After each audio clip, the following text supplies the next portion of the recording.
आखिर मेरे बेटे की जान तुम्हारी बेवकूफ बहन से छूट गई है।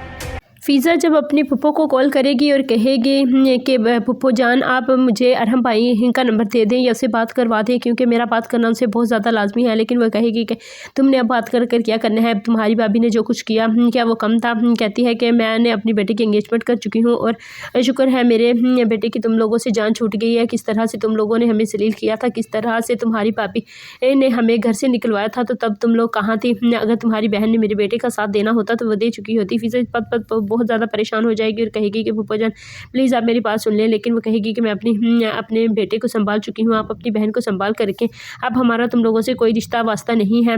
क्योंकि जब भी हम लोग आप लोग के घर आए हैं आपकी भाभी ने हमारी इंसल्ट ही की है, ना साकिब हमारी कोई बात करने को सुनने को तैयार है। और जब फ़िज़ा परेशानी की हालत में यूनिवर्सिटी जाती है और घर से वापस आ रही होती है तो देखती है वो बहुत ज़्यादा परेशान होती है और देखती है कि गाड़ी उसके पास आकर रुकती है। वो बहुत ज़्यादा परेशान हो जाती है, लेकिन वो उसे अगवा करके ले जाते हैं। जब जिस भाभी का जो दोस्त है उसने इसे पीछे लगाया होता है कि किस तरह से जब वो गुंडों के साथ मिलता है तो गुंडे से कहते हैं, वो फ़िज़ा की तस्वीर को देख लेते हैं और कहते हैं कि अगर तुम इस लड़की को अगवा करके ले आओगे तो हम तुम्हारी जान को बख्श देंगे और तुम्हारे ऊपर जितना भी कर्जा है सब माफ़ कर दिया जाएगा।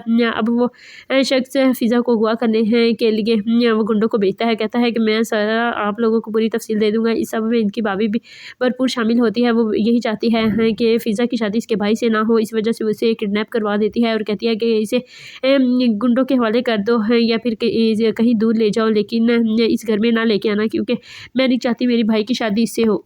फ़िज़ा बेचारी बहुत ज़्यादा चीखती चिल्लाती है, लेकिन कोई भी इसकी बात पर यकीन नहीं सुनता, इसकी बात को नहीं देखता कि किस तरह वो चीख चिल्ला रही है। उसे किडनैप किया जा रहा है। कि अब देखना यह है कि क्या ज़ारून फ़िज़ा को इन गुंडों की कैद से आज़ाद करवाएगा या नहीं।